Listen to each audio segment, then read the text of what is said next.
زبردست ایکسائٹمنٹ ہے وزیر اعظم عمران خان پر عرب میڈیا میں اور بالخصوص گلف میڈیا کے اندر.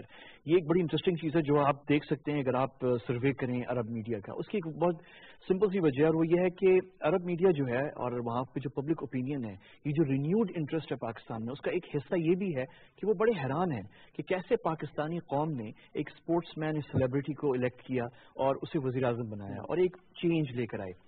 تو یہ ایک بحیثیت پاکستانی ایک آبزرور کے طور پہ میں آپ کو ایک چیز بتا رہا ہوں کہ یہ ایک چیز ہے. لیکن ہم نے دیکھا ہے ہسٹوریکلی پاکستانی لیڈرز جو ہیں انہوں نے عام طور پہ وہ بڑے پاپولر رہے ہیں مڈل ایسٹ کے اندر. آپ ذوالفقار علی بھٹو کو دیکھیں, آپ شہید محترمہ بے نظیر بھٹو کو دیکھیں, آپ جنرل ضیاء الحق کو دیکھیں, آپ جنرل مشرف کو دیکھیں. یہ تمام شخصیات, میں ایک پاکستانی ہونے کے ناطے بات کر رہا ہوں, اس وقت ہم اپنی ملک کی جو سیاست ہے اور کون کس کے ساتھ کھڑا ہے اس کو چھوڑیں آپ, لیکن پاکستانی جو قیادت ہے وہ عام طور پہ اس کی بڑی پذیرائی رہی ہے مشرق وسطیٰ کے اندر. عمران خان صاحب نے جو ہے اس دور میں 21ویں صدی میں, یہ جو آج کا دور ہے اس میں آپ کو پتہ ہے جو ینگ ہیں اور پاکستان میں بھی ینگ ہیں اور مڈل ایسٹ کے اندر بھی جو ہے پاپولیشن موسٹلی ینگ لوگوں کی ہے, تو ایک بڑی بہت انٹرسٹ ہے, ڈیپ انٹرسٹ پاکستان کے اندر ہے. اور ونس اگین جیسے کہ ابھی فواد چودھری صاحب نے بہت اچھی بات کہی کہ پچھلی جو ہماری حکومتیں ہیں انفارچونیٹلی بالخصوص آخری 2 حکومتیں جو ہیں وہ پاکستان کی جو اسٹریٹجک جو رول ہے پاکستان کا مڈل ایسٹ میں, اور ہمارا پچھلے ہاف سینچری سے رہا ہے. ہم نے آزادی کی تحریک الجزائر اور تونس اور لیبیا ان کو پاسپورٹ دینے سے لے کر سائپرس تک, سائپرس سے لے کے سیریا تک, سیریا سے لے کے ایران تک, ایران سے لے کے عراق اور گلف کنٹریز اور یہ سارا پورا خطہ جو ہے اس میں ہمارا رول رہا ہے. اور ہم نے انفارچونیٹلی شارٹ سائٹڈ پالیسیز اور کچھ حکومتوں کی یہ مسٹیکس ہیں کہ ہم نے پیچھے ہٹ گئے. جس وقت انڈیا اور چائنا سر جنگ کے بعد ختم ہونے کے بعد جو کہ دنیا کو ہم نے جتوائی, ہم دروازہ بند کر کے کھڑکیاں بند کر کے آئسولیٹ ہو کے گھر میں بیٹھ گئے اور چین اور انڈیا کو ہم نے دیکھا وہ دونوں نے دنیا کو امبریس کر لیا. تو وقت آ گیا ہے کہ وہ فائدہ جو ہمیں 20-25 سالوں میں ہو جانا چاہیے تھا, دیر آئے درست آئے. We need to embrace the world, اور جو ہمارا پوٹینشیل ہے وہ آگے ہمیں بڑھانا چاہیے. اور اگر ہماری لیڈرشپ کو پذیرائی مل رہی ہے جیسے کہ وزیر اعظم عمران خان پہ, جیسے کہ بہت سارے ووٹرز نے پاکستان میں ٹرسٹ ان میں ڈالا اور ان کو ووٹ دیا اور انہیں منتخب کیا, اسی طرح ہم یہ اوور لک اگنور نہ کریں کہ یعنی ہمیں تو یہ بھی پتا ہے کہ انڈیا کے اندر کتنے لوگ ایکسائٹڈ تھے کہ عمران خان منتخب پاکستان میں ہو رہے ہیں because he is a celebrity. یہی چیز مڈل ایسٹ میں دیر واز ٹریمینڈس, وہ تو حیران تھے. وہ ممالک جہاں پہ آپ کو پتا ہے وہاں پہ جمہوریت اور الیکشن کیا وہ اس طرح سے کانسیپٹ نہیں ہے, تو وہ بڑے حیران تھے کہ پاکستان کے اندر جو ہے ایک ایسی سیلیبریٹی شخصیت اور اس طرح کی شخصیت کو منتخب کیا ہے پاکستانیوں نے بڑا, یعنی بڑے احترام سے, اور پاکستانیوں کی تعریف ہو رہی تھی جب یہ ہمارے انتخابات ہوئے ہیں. تو ہمیں ان چیزوں کا فائدہ اٹھانا چاہیے جو کہ ہم کر رہے ہیں. بیسل صاحب یہ ایک بات کی وزیر اطلاعات نے اور وزیر اعظم صاحب بھی اس کے بارے میں بات کر چکے ہیں کہ پاکستان اپنا کردار ادا کرے گا گلف میں یا مڈل ایسٹ میں جو پرابلمز ہیں, کانفلکٹ ہیں. ہم یہ دیکھتے ہیں کہ بنیادی طور پر جو تنازع ایک ہے جس کی وجہ سے پورا مڈل ایسٹ متاثر ہوتا ہے وہ سعودی عرب ایران کا ہے.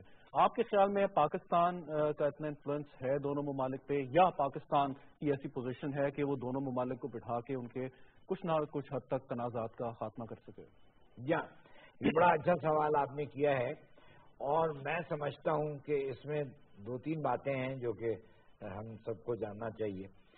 وہ ایک تو یہ ہے کہ پاکستان OIC یعنی اسلامک کانفرنس کی جو تنظیم ہے اس کے چارٹر کے مطابق پاکستان مسلمان ممالک 2 مسلمان ملکوں میں اگر کوئی تنازع ہے تو اس میں پاکستان کسی کی سائیڈ نہیں لیتا ہے, پاکستان نیوٹرل رہتا ہے.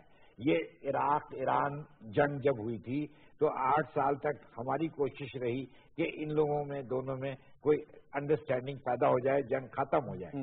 اور بہت سے مشنز گئے, اور میں ان مشنز میں جونیئر افسر تھا, میں جایا کرتا تھا صدر صاحب کے ساتھ.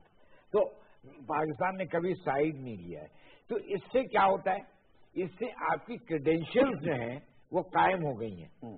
آپ کی کریڈیبلٹی اور کریڈینشیلز کہ بھئی سارے عرب ممالک, ایران اور جتنے بھی اور مسلمان ممالک ہیں, انڈونیشیا ملیشیا جو لے لیں آپ, وہ سب یہ جانتے ہیں کہ پاکستان سائیڈ نہیں لیتا ہے. اس لیے اب جب یہ تنازع اس کے ایران اور سعودی عرب کے درمیان ہے اور اس میں UAE بھی ہے کچھ حد تک، تو اس میں قطر بھی ہے، تو اس میں پاکستان نے آفر کیا، جیسے کہ فواد چودھری صاحب نے کہا کہ ہم کوشش کریں گے کہ ان دونوں میں ثالثی کریں، کوئی انڈرسٹینڈنگ ڈیولپ کریں.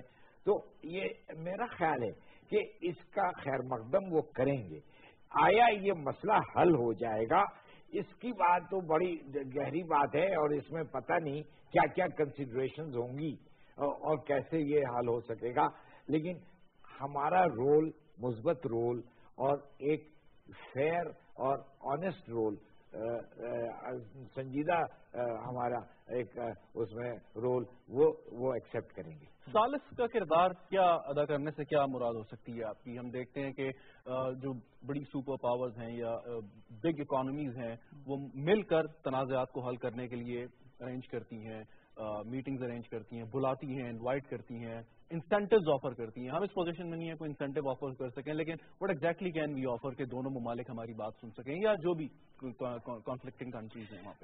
منیمل رول تو ادا ہو سکتا ہے شہزاد. وہ آپ نے بہت اچھی بات کی کہ وہ انسینٹیوز ہم اس طرح سے شاید نہیں دے سکیں، ہم خود بزی ہیں بہت سارے ایشوز کے اندر، اور یہ جیسے کہ امبیسڈر صاحب نے کہا بڑی کمپلیکیٹڈ یعنی کہ یہ ایشوز ہیں، کئی کانفلکٹس ہو رہے ہیں مڈل ایسٹ کے اندر، اور ہر کانفلکٹ کا الگ سچویشن ہے، اس میں ڈفرینٹ پلیئرز ہیں.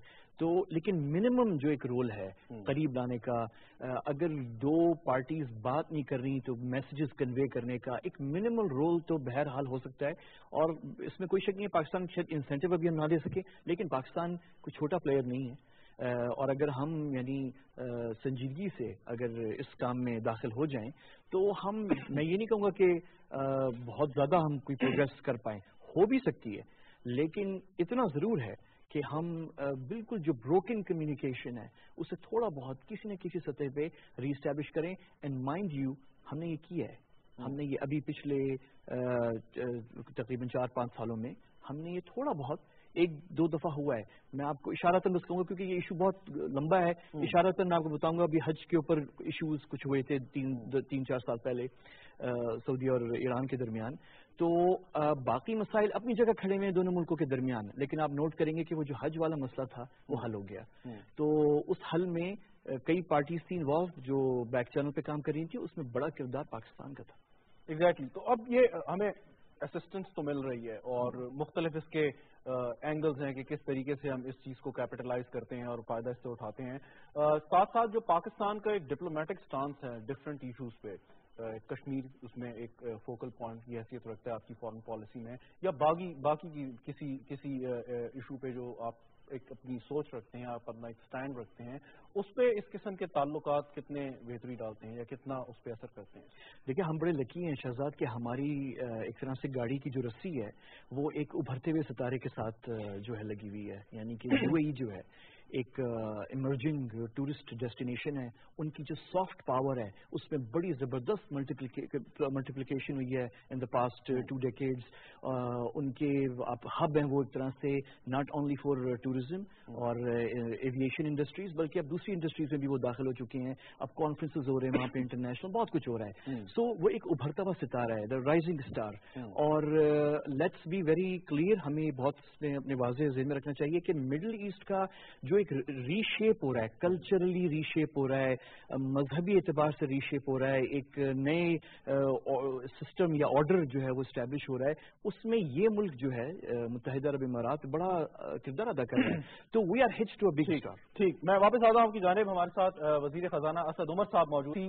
ابو ظبی کے کراؤن پرنس کی آمد پر، پاکستان کے معاشی حالات پر تھوڑی دیر پہلے وزیر اطلاعات اور وزیر خزانہ اظہار خیال کر رہے تھے. ایمبیسڈر علی سرور نقوی صاحب اور احمد قریشی صاحب ہمارے ساتھ موجود ہیں. قریشی صاحب سوری، آپ کی بات میں نے کاٹ لی تھی اور میں وہاں پہ چلا گیا. تو بات وہی اب آ جاتی ہے کہ ہم پریشر ہمارے پہ ہے، معاشی پریشر بھی ہے، آپ کو امریکہ کا پریشر بھی ہے. میں بس یہ بات کمپلیٹ کرتا ہوں شہزاد کہ یہ ایک رائزنگ اسٹار ہے UAE، اور ان کی بڑی ڈپلومیٹک کلاؤٹ ہے. آپ کو پتا ہے اس وقت ابھی لاسٹ ایئر 2018 کے اینڈ میں جو UAE کا پاسپورٹ ہے وہ الیکٹ ہوا ہے ایز موسٹ انفلوئنشل پاسپورٹ کے. اس کو سب سے زیادہ ممالک جو ہیں، یعنی کچھ یورپین ممالک سے بھی زیادہ جن کو ویزے مل جاتے ہیں، جن کے جو ہولڈرز ہیں، مطلب ان کی کلاؤٹ ایک بن گئی ہے. ہم ان کے ساتھ ہیں, we should make use of it. اس میں کوئی حرج نہیں ہے. ایک وقت تھا جب یہ بھی چائنا بھی ہمارے پاس آتے تھے اور پاکستان اسٹیل مل اور پی آئی کو دیکھ کے ہم سے وہ کہتے تھے کہ ٹیچرز ہمیں سکھائیں. تو اب ہم اگر ہمارے ان کے ساتھ اتنا اثر و رسوخ ہے, وی شوڈ فیل, کوئی اس میں ایشو نہیں ہے, کوئی حرج نہیں ہے کہ ہم ان سے سیکھیں انہوں نے کس طریقے سے اپنی اسٹینڈنگ بنائی ہے. آپ کو پتا ہے کہ ابوظہبی کا آئل پیٹرول جو ریزروار ہے اور دبئی کا اتنا نہیں ہے جتنا مثال کے طور پر سعودیہ کا یا کویت کا ہے. تو انہوں نے کس طرح ڈائیورسفیکیشن کی اکانومی کی, کس طریقے سے انہوں نے ٹوریزم کو جو ہے وہ اتنا ریونیو سے جنریٹ کیا, کس طرح انہوں نے بھی ڈپلومیٹک, کوئی بگ ملٹری پاور نہیں ہے, کوئی ان کی فوجیں بحری بیڑے جو ہیں دنیا بھر میں نہیں گھوم رہے, لیکن ان کی بات سب سننے کے لیے تیار ہیں, آسٹریلیا سے لے کے جرمنی تک. تو یہ کلاؤڈ کریشن اور یہ جو سافٹ پاور پروجیکشن ہے, یہ اس میں انہوں نے خاصا تجربہ حاصل کر لیا. اس میں ہمارا بھی بڑا ہاتھ تھا بائی دا وے, بڑے پاکستانی ہیں ہماری بینکنگ انڈسٹری کے, ہماری ڈفرنٹ انڈسٹریز جنہوں نے کام کیا. ایئر لائن کا آپ نے جو ایئر لائنس, تو ہمیں کوئی حرج نہیں ہے. تو ہمیں وی شوڈ لرن. یہ جو آپ بات کر رہے ہیں, آپ کو پتا ہے ٹرمپ کے ساتھ جو ہمارے بھی پچھلے دنوں جو ایشوز ہوئے تھے, پچھلے ایک سال میں بلکہ جو ہوئے ہیں, اس میں یو اے نے کوائٹلی اور especially M B Zee Saudi Crown Prince. No, Abu Dhabi Mohammed bin Zayed. He's known as MBZ. That's MBS and he's MBZ. So MBZ actually did a lot of back channel work امریکیوں کے ساتھ, کہ نہیں پاکستانیوں کے ساتھ بیٹھے ہیں, these are trusted partners. Right. تو یہ ہمیں کرنا چاہیے, اور یہ ہمیں مدد کر سکتے ہیں. We should seek that help. ٹھیک. ڈاکٹر صاحب, ایک تو ماضی میں جانے کا یا افسوس کرنے کا کوئی فائدہ نہیں. انہوں نے بالکل, احمد قریشی صاحب نے ٹھیک کہا کہ پی آئی اے نے ایمریٹس کو کھڑا کیا, انہوں نے سروسز دی, انہوں نے فیسلٹیز دی, ایون کے جہاز بھی لیز پہ دیے, لیکن اب وہ کہاں ہیں اور ہم کہاں پہ ہیں. تو چلیں, ماضی میں جو ہوتا رہا ہوا, اب دوبارہ ان سے کیا ہم کیا سیکھیں, ہم کیا دیکھیں کہ آپ کس طریقے سے آپ ترقی کریں اگر ہم پیچھے رہ گئے. بہت اچھی بات آپ نے کی, جس پہ میری اپنی سوچ ہے. ہم ان سے ایک بہت اہم بات سیکھ سکتے ہیں. گرچہ یہ چھوٹا ملک ہے اور ہم لوگ بہت بڑے آبادی میں بھی, بڑے یعنی سائز میں بھی, لیکن ان سے ہم یہ سیکھ سکتے ہیں کہ انہوں نے جو اپنے یہاں اوپن سوسائٹی بنائی ہے, جس میں کہ مذہبی سوچ بھی ہے اور مغربی سوچ بھی چل رہی ہے, وہاں پہ یورپینز اور فارینرز آ کر کوئی پریشانی نہیں محسوس کرتے. شخصی آزادی جو دی, شخصی آزادی اور کوئی پریشانی ان کو یہ خوف نہیں ہے کہ جو مذہبی گروہ ہیں, جو مذہبی سوچ کے لوگ ہیں, وہ ان کو تنگ کریں گے, ان کو پریشان کریں گے. تو میں سمجھتا ہوں کہ یہ ایک لیسن.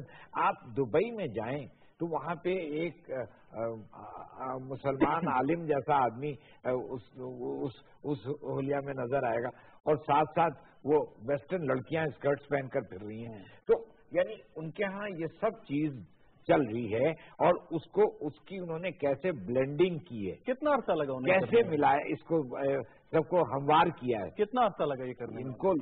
میرا خیال ہے کہ زیادہ عرصہ نہیں لگا, یعنی 40 سال, اگر 70 کی دہائی کو لے لیں تو جب سے یہ میرا خیال ہے کہ یہ ان لوگوں نے, لیکن شاید 80 کی دہائی سے تو ہم نے ریورس گیئر لگا دیا نا, ہم نے 80 کی دہائی سے ریورس گیئر لگا دیا. نہیں, اس سے بھی کم ہے ڈاکٹر صاحب, انہوں نے یہ 90s کے شروع میں کیا یہ اسٹارٹ. اچھا, 20 25 22 اور یہ ان کے ہاں یعنی کہ اسی پابندی سے لوگ مسجدوں میں جاتے ہیں, نماز پڑھتے ہیں, نماز کا وقفہ ہوتا ہے, لیکن ساتھ ساتھ وہ وہاں پہ باقی سب کچھ بھی ہو رہا ہے, مغربی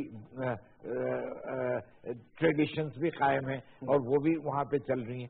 تو یہ چیز ہمیں کرنی چاہیے. یہ ہمیں ایک قسم کی ایک ہارمنی کریٹ کرنی چاہیے, اور ہمارے یہاں ایک منسٹری آف ریلیجس ہارمنی ایک ہے, ہمارے یہاں ministry of religious affairs and harmony, interfaith harmony. اور یہ ہمیں کرنی پڑے گی شہزاد, صرف یو ای کو دیکھ کے نہیں, بلکہ جو ہمارے اس وقت چائنیز پارٹنر ہیں سی پیک کے, وہ چاہتے ہیں کہ آپ کا گوادر جو ہے, جو نئی سٹی بنے, وہ شنگھائی اور دبئی کے طرز پہ ہو, انٹرنیشنل سٹی ہو, اور اس کے اندر یورپ سے بھی لوگ آ کے ایزی محسوس کریں, آپ کے اپنے لوگ بھی محسوس کریں, اور دوسرے علاقوں سے. اور یہ جو بنا رہے ہیں سی پیک جو ہے, یہ بیسکلی اس کا آگے گوادر پہ تو نہیں رکتا, یہ تو آگے گلف ہی جا رہا ہے, جائی گلف رہا ہے, اور مڈل ایسٹ اور نارتھ افریقہ کی مارکیٹس کے اندر. اچھا, اگر ایک سینیریو آپ بلڈ کریں کہ یہ 3 بڑی پورٹس ہیں, گوادر, چابہار اور دبئی, اگر یہ تینوں آپس میں تعاون کو تیار ہو جائیں, ایک پازیٹیو کمپٹیشن کی فضا ہو, ایک دوسرے کے ٹانگ نہ کھینچیں, بلکہ شیئر کریں جو بھی آگے ریونیو یا بزنس ہونا ہے، تو کیا سینیریو بنے گا اس ریجن کا؟ نہیں، اس میں میرے خیال میں اس میں پولیٹیکل ڈیسیجنز جو ہیں چاہے وہ تعاون کریں یا نہ کریں یہ ڈکٹیٹ کرتی ہے اکانومی. اور جب جو انویسٹر ہیں اور امپورٹرز اور ایکسپورٹرز جو فیل کرے گا جہاں پہ وہ جانا چاہے گا وہاں پہ بزنس جائے گا، تو اس میں چاہے رکاوٹ کوئی ڈالے یا نہ ڈالے اٹ ڈزنٹ میٹر. میں صرف یہ کہنا چاہ رہا ہوں کہ اس میں پالیٹکس ڈیسیجنز پولیٹیکل فیصلے کم رول ہے ان کا، اور یہ ڈائنامکس آف دا مارکیٹ زیادہ ہے. تو کوآپریشن کچھ جگہوں پہ آپ کو نظر آئے گی بھی اور ہو بھی جائے گی، اور کچھ جگہوں پہ نہیں ہوگی، اور یہ نیچرل سی بات ہے کیونکہ کمپٹیشن اور کوآپریشن ٹریڈ میں چلتی ہے، اور یہ نیچرل سی بات ہے اور یہ ہوگا. کوآپریشن بھی ہوگی کچھ چیزوں کے اوپر. کچھ بزنس مین یا کچھ کمپنیز جو ہیں شاید وہ کچھ چیزیں باہر پہنچائیں گی اور وہاں سے پھر دبئی جائے گی، کچھ چیزیں جو ہیں وہ ڈائریکٹ دبئی جائیں گی، کچھ چیزیں صرف گوادر آئیں گی، کچھ جگہوں پہ کانفلکٹ ہوگا، کچھ جگہ پہ کمپٹیشن ہوگا. اس میں میں ایک بات کہنا چاہوں گا، یہ بہت صحیح کہہ رہے ہیں. اور یہ جو ایک تاثر تھا کہ گوادر کے قریب چابہار بھی بن گیا ہے، تو وہ گوادر کے لیے وہ ایک کمپٹیشن ہو جائے گا، ایک پرابلم ہو جائے گی. یہ تاثر غلط ہے اس وجہ سے کہ جتنے بھی اس علاقے میں ایئرپورٹس لے لیں آپ، دبئی میں بھی ایئرپورٹ ہے، ابو دھابی میں بھی ایئرپورٹ ہے، شارجہ میں بھی ایئرپورٹ ہے، کوئی کمپٹیشن نہیں ہوتا. یہ بزنس کو جتنی کنوینئنس اس سے مل سکے گی وہ اس کو اویل کریں گے، اور بزنس کی اپنی ڈائنامکس ہوتی ہے. تو میں سمجھتا ہوں کہ یہ اس میں کوئی مسئلہ نہیں ہوگا. قریشی صاحب یہ بتائیں کہ اس وقت دو کانفلکٹ چل رہے ہیں پاکستان کے کرب و جوار میں، یا بالکل آپ کے ساتھ نیبرہڈ میں. ایک کشمیر میں جو کہ انڈیجنس فریڈم موومنٹ ہے، اور ایک آپ افغانستان میں جو ان کے اپنے جو پالیٹکس وہاں پہ ہے. تو آپ ایسٹ کی طرف بھی آپ اس طریقے سے پینیٹریٹ نہیں کر سکتے اکنامکلی کہ انڈیا ہے آپ کے جو تعلقات ہیں. ویسٹ کی طرف بھی آپ اس فل پوٹینشیل کے ساتھ نہیں جا سکتے کہ جس طریقے سے آپ جانا چاہ رہے ہیں، چاہے وہ گیس پائپ لائن ہو یا کوریڈورز ہو یا جو چیز ہو. تو آپ کے خیال میں ریزولوشن امپورٹنٹ ہے، یا ان کانفلکٹ کے ساتھ ساتھ بھی ہم کوئی آلٹرنیٹ اسٹریٹجی بنا سکتے ہیں؟ میں اس اسکول آف تھاٹ کا ہوں جو آپٹیمسٹک ہے. اس کی وجہ یہ کہ پہلے میں افغانستان سے شروع کرتا ہوں ویری کوئکلی، کہ ہمیں جو کہ ہم کر رہے ہیں کہ we need to have Pakistan اور امریکہ کی جو پارٹنرشپ ہے وہ مضبوط ہونی چاہیے. That's very important. اور یہ بڑی اچھی اپرچونیٹی تھی جب امریکہ میں تبدیلی آئی تھی، اور مجھ جیسے میں ان چند لوگوں میں سے ہوں جو سمجھتا تھا کہ سابقہ جو امریکی حکومت تھی وہ پاکستان کے لیے اچھی نہیں تھی اور بہت بائس تھی. صدر اوباما کی جو حکومت تھی اوور بائسڈ، یعنی کہ ویسے تو چیزیں پہلے بھی چلتی رہی ہیں، لیکن صدر Obama was very biased toward Pakistan, against Pakistan. اور ٹرمپ جو ہے وہ اگین سب چیزیں انٹرسٹ پہ چلتی ہیں، لیکن ایک اچھا موقع تھا، کلین سلیٹ ہوتی ہے، آپ پھر سے جو ہے تو تھوڑا سا وہ خیر بات ماضی کی ہو گئی ہے، اس پہ کیا رونا کہ ہم نے سارے انڈے جو ہیں ایک طرف ہم سب سمجھے کہ ہلری کلنٹن جو ہے وہ ان کی اپنی انٹرنل ڈائنامکس ہے. لیکن پوائنٹ یہ ہے کہ we should improve relations without compromising our interest. ہمارے کور انٹرسٹ جو ہے آبویسلی اس پہ کوئی کمپرومائز نہیں ہونا چاہیے، لیکن بہت گنجائش ہے صدر ٹرمپ کی انتظامیہ کے ساتھ کام کرنے کی، بہت زیادہ، اور پری ڈسپوز، اور وہ اچھی انتظامیہ ہے میری نظر میں. اس کی وجہ یہ ہے کہ انڈیا کے ساتھ بھی انہوں نے بڑا بیلنس رکھا ہے. ایک طرف انہوں نے کنٹینیو کیا جو کلنٹن اور اوباما دور کے اندر جو ہے وہ انڈیا کے قریب آ گئے تھے، لیکن صدر بش نے تھوڑا سا بریک لگایا. انہوں نے کہا کہ نہیں، انڈیا نے بہت فائدہ اٹھایا ہے ہمارے کندھوں پر افغانستان میں اسٹریٹجکلی ریجن کے اندر، انڈیا ہیز ٹو پے، اور اس نے پے کرنا ہے. ٹریڈ اپنے جو بیریئرز اور ٹیرفس لگائے ہوئے ہیں وہ اٹھائے، انڈیا نہیں اٹھا رہا. اس پہ آپ نے دیکھا کہ صدر ٹرمپ نے جو ہے پچھلے کوئی 4 مہینوں کے اندر 2 دفعہ کوئی کلاس یا 3 دفعہ کلاس لے لی ہے انڈیا کی، اور ان کے جو ویزا تھے آپ کو پتا ہے وہ IT کے وہ روک دیے ہیں. ان کی جو کھلی امیگریشن پچھلے 20 سالوں کے اندر انڈینز دھڑا دھڑ انڈیا امریکہ جو ہے وہ روکا ہے. تو ٹرمپ انتظامیہ جو ہے بڑی بیلنسڈ ہے، we can work with it. ظاہر ہے وہ آپ سے کہہ رہی ہے کہ ہم آپ کے ہاں ڈیموکریسی نہیں لے کر آ رہے، ہم آپ کے نظام تبدیل نہیں کر رہے. میڈلنگ انٹرفیئرنس پولیٹیکل انفارچونیٹلی جو صدر اوباما کے دور میں پاکستان کے اندر ہوئی تھی وہ ہم نہیں کریں گے. ہم صرف چاہتے ہیں کہ ون ون ڈیل ہو، کہ آپ کی کیا چیز ہیں اور کھل کے اسٹریٹ بات کریں. So if he is a straight talker we should speak to him straight. ہمارا کشمیر ہے، ہماری یہ ایشوز ہیں، ہماری کوئی دشمنی نہیں ہے انڈیا سے، ہمارا ایشو ہے کانفلکٹ کشمیر کا، اور انڈیا نے ہمارے ساتھ غلط کیا ہے. انڈیا نے اس خطے میں نیوکلیر ویپنز لے کر آیا، انڈیا اس خطے کے اندر پراکسی وارفیئر 1950 سے یہ جو افغانستان میں وہ لے کر آیا. انڈیا نے انویڈ کیا پاکستان کو، that was a unilateral invasion, war of opportunity 1971 کی، اور ہمارا کانفلکٹ صرف کشمیر کا تھا. ہم نے تو ان کی ٹریڈ بھی اوپن رکھی ہوئی تھی، ہم نے بہت کچھ کلچرل ایکسچینج بھی اوپن رکھا تھا، ان کی فلمیں یہاں چل رہی تھیں.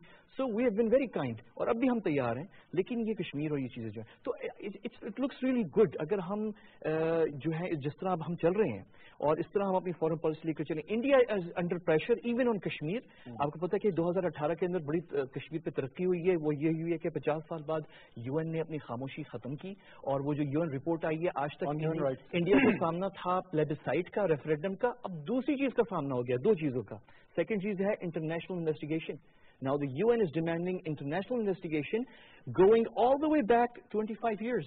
یہ وہ 1991 سے جو UN report ہے اس میں انہوں نے بڑی ڈیٹیل میں وہ کیسز دیے ہیں جو 1990 اور 91 اور 92 میں ہوئے ہیں. So India is under tremendous pressure and this is a good time ہمیں resolve کرنا ہے. We don't want to score points, we want to resolve.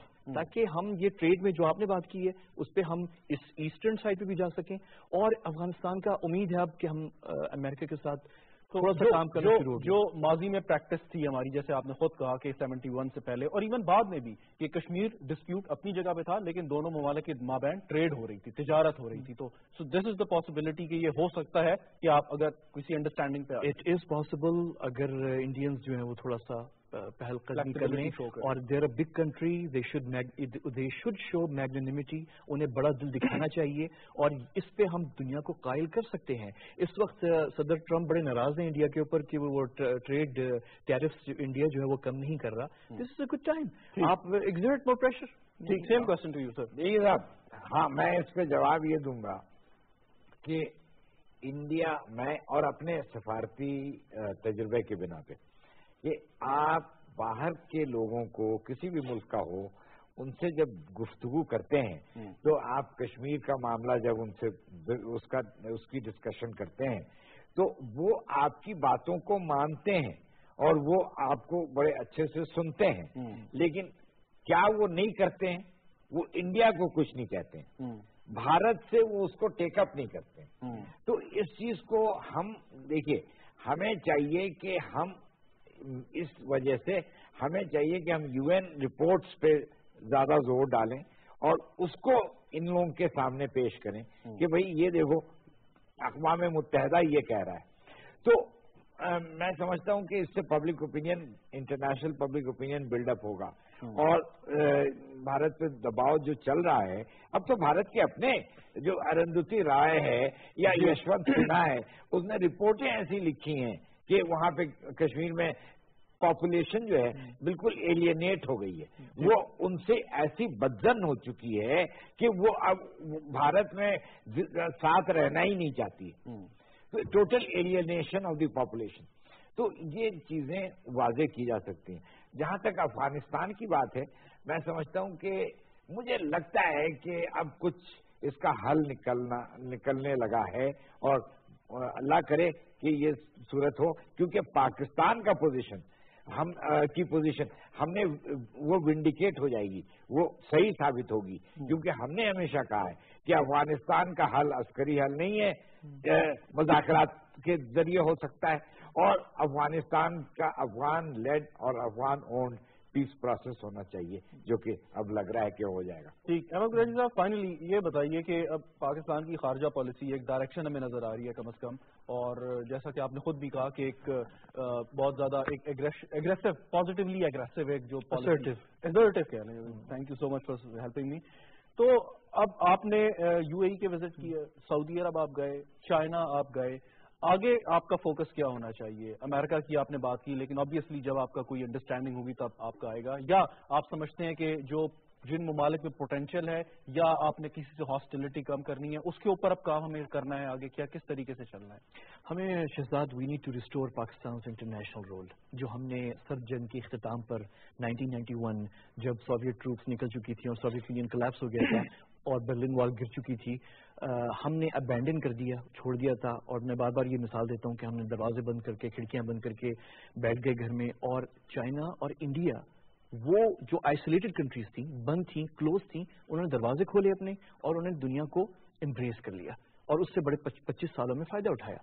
تو ہمیں وہ جو رول ہم نے 1991 میں 1992 کے بعد ہم مصروف ہو گئے اپنی ڈومیسٹک پالیٹکس میں اور لڑائیوں میں اور دوسروں کی لیگ پولنگ کے اندر، وہ جو ہم نے وہ اس سے ہم نے نکلنا، اور جو کہ ہم نکلتے دکھائی دے رہے ہیں. We should do that, we should, ہمیں بڑے کانفیڈنس، ہمیں ڈرنا نہیں چاہیے. ہمارے خلاف وہ سازش کرے گا، وہ کر رہا ہے، وہ کر رہا ہے. دنیا جو ہے وہ سازشوں پہ چلتی ہے، سب کر رہے ہوتے ہیں، سب کی سازشیں کامیاب نہیں ہوتی. ہم بھی اپنی کوئی 3-4 سازشیں ہم بھی کر لیں، کوئی ایسی بات نہیں ہے، اور ہمیں ڈرنا نہیں چاہیے. فرسٹ افغان وار کے بعد آپ نے دروازے بند کیے، لیکن جو ایک انٹرسٹ تھا سپر پاور کا آپ کے ساتھ، وہ بھی بہت زیادہ ڈیمینشڈ ہو گیا نا آپ کا. نہیں، لیکن شہزاد ہم نے بھی ڈس انگیج کیا. ہمیں چاہیے تھا کہ وہ جو برلن وال کا وہ جو حصہ تھا، جو جرمن انٹیلیجنس ایجنسی کے ہیڈ نے پاکستانی ISI کو بھیجا تھا، وہ پیس، وہ چاہیے تھا کہ اس کی ایک روٹیشنل ڈسپلے ایگزیبیشن ہوتی دنیا کے بڑے شہروں کے اندر، تاکہ دنیا کو یاد رہے کہ پاکستان نے دنیا کو یہ ایول امپائر سے ختم آزادی